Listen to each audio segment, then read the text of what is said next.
Sigan disfrutando.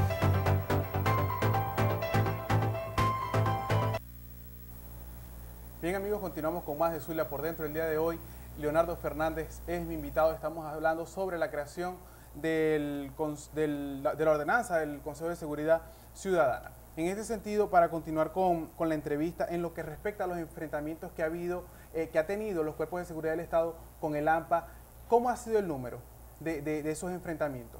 Sí, fíjate, nosotros hemos venido argumentando, de hecho hemos hecho solicitudes en la instancia incluso del Ministerio de Interior y Justicia, porque posterior a la intervención a la intervención de Poli Maracaibo, hemos visto que Poli Maracaibo, de hecho reconocido hasta por los propios funcionarios que conducen esa policía, tiene deficiencias.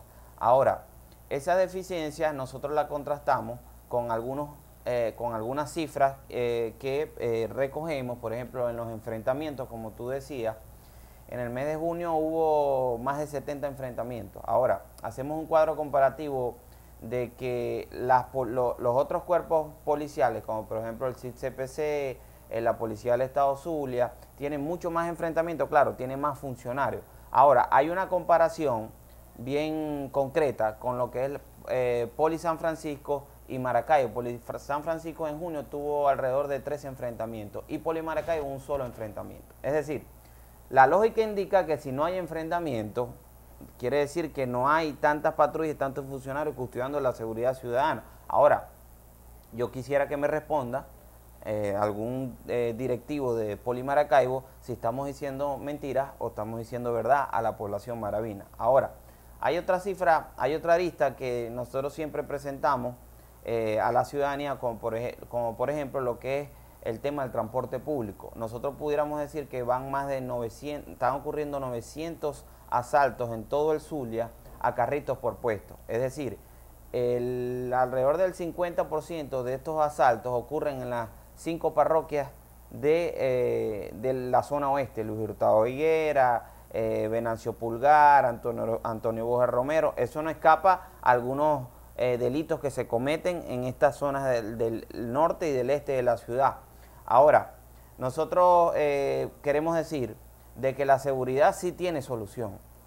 Tiene que haber una voluntad política eficaz, concreta del gobierno nacional. Es un problema que sabemos estructural, pero se ha agudizado en los últimos 17 años. En Venezuela han muerto más de 250.000 personas.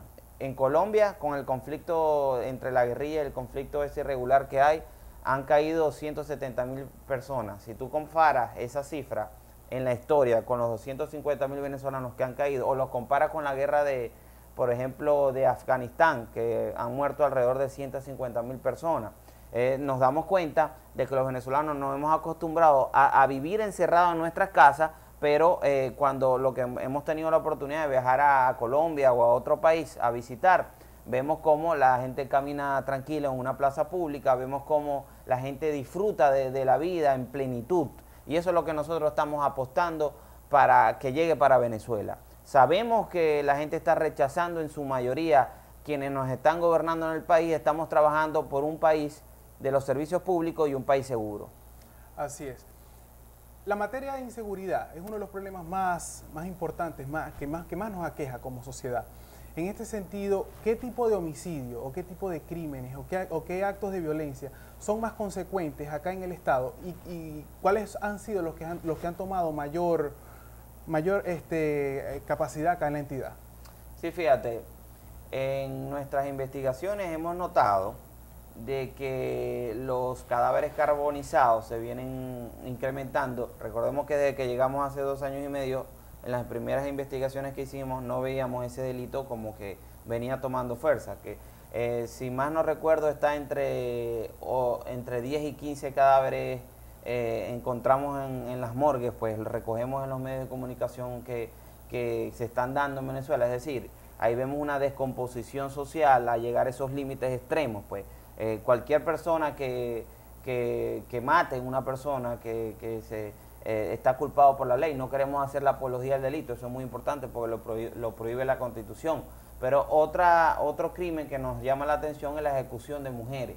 Entonces estamos hablando entre 8 y 15 mujeres están siendo ejecutadas mensualmente en el Estado. Y hay un tema que se toca muy poco, pero que sin duda está latente, está ahí, está existente, que es la violencia infantil. Sí. No solamente la violencia infantil, sino el asesinato después de la violencia, de los actos de violencia. Sí, el asesinato después de los actos de violencia. De verdad nos preocupa. Creemos que el gobierno debe promover más los cursos, la formación familiar. Recordemos que la seguridad, yo siempre lo digo, ¿no? La seguridad comienza en el hogar. Cómo a ti te educan en tu hogar, la prevención es muy importante, la construcción de escuelas, la formación de esos niños en sus casas, no solo ir para la escuela. Vemos cómo ha sido golpeado también la parte educativa en el Estado. Yo creo que el gobernador no ha presentado las cifras de cuántas escuelas ha construido en el Estado, cuántas ha colocado operativas, reacondicionado en el Estado. Vemos, nos han dicho y nos han denunciado en reiteradas oportunidades, y eso es un tema grave, el tema de la desnutrición de nuestros niños. El programa de alimentación escolar, no sé si ya todavía tiene ese nombre, cuando Manuel Rosales tenía ese nombre, ha sido muy golpeado. La comida no llega a las escuelas zulianas, llega intermitentemente, y de hecho hicimos una denuncia con las propias madres procesadoras. Y te hablo de eso porque tiene que ver todo con la seguridad, con la educación como prevención y la educación como un arma que tienen todos los ciudadanos en el mundo para poder avanzar y promover el desarrollo y colaborar con ese capital humano que puede crecer a través de la educación. Así lo concebimos y creemos que en este tema, y vuelvo a tomar el tema de la inseguridad, en este tema tenemos que trabajar todos sin distingo político, todos los niveles de gobierno, transformando a la ciudadanía y colocándonos en el marco de una política de seguridad que, como te decía, debe ser integral. De los 21 municipios del estado Zulia, ¿cuál se proyecta como el más violento y con el más número de homicidios en general? En general vemos como algunos municipios, por ejemplo, Jesús Enrique Lozada, Miranda, Maracaibo, uno que se proyecta, claro, por la cantidad de habitantes, y vemos como nosotros creemos que hay delitos como por ejemplo el sicariato. Aquí hay unas cifras que siempre presenta el gobernador, por ejemplo, y los voceros del gobierno nacional que dicen, no, es que el secuestro ha disminuido, pero los criminólogos están diciendo, y así indican las investigaciones, de que aquí en el Estado, en el país, fíjate que hay un criminólogo muy famoso, Mármol García, a nivel nacional, que da una cifra que después de la creación de la OLP, el delito aumentó un 7% y el secuestro en el país aumentó 175%. En el Estado, una zona fronteriza cercana a Colombia, donde hacen vida los grupos irregulares, se dice que según las cifras ha disminuido el secuestro, pero la extorsión se viene incrementando. Es decir, los captores o estos grupos que se dedican a ese tipo de labor ilícita prefieren hacer múltiples secuestros express y no hacer secuestros prolongados donde arriesgan mucho más, según dicen las investigaciones y lo que hemos podido recoger. Así es. Para delinquir se necesitan armas. ¿Cómo se maneja todo este mundo del armamento ilícito para que, cómo tienen acceso? Sí, fíjate, nosotros hemos dicho, de hecho, estuvimos hablando y proponiendo, dando cifras de cuántas armas ilegales hay en el país. Amnistía Internacional hablaba hace algunos años de entre 10 y 12 millones de armas ilegales en el país. Nosotros de la universidad veníamos trabajando y proponiendo al país la ley de desarme. Posterior a su aprobación, hemos visto que esta ley quedó engavetada. El Ejecutivo Nacional ha anunciado en diversas oportunidades que recuerdo al presidente Maduro el año pasado y al exministro Rodríguez Torres, después de la dramática muerte de Mónica Spears, esta actriz venezolana, anunciaban el desarme total a la población. En ese momento el ministro daba una cifra de 7 millones de armas ilegales en el país. Ahora, existe una necesidad urgente en Venezuela y en Venezuela de desarmar a la población venezolana, como lo hicieron en Medellín y como lo hicieron en algunos países de Centroamérica. Ahora, los delincuentes, al no ver que puedan comprar un arma, nos han dicho, de hecho, informaciones incluso del propio CID-CPC nos han hecho llegar esta información, y alquilan el arma. Las armas alquiladas rondan entre unos 30.000 y 90.000 bolívares, depende si son pistolas, revólveres, es la información que nos llega.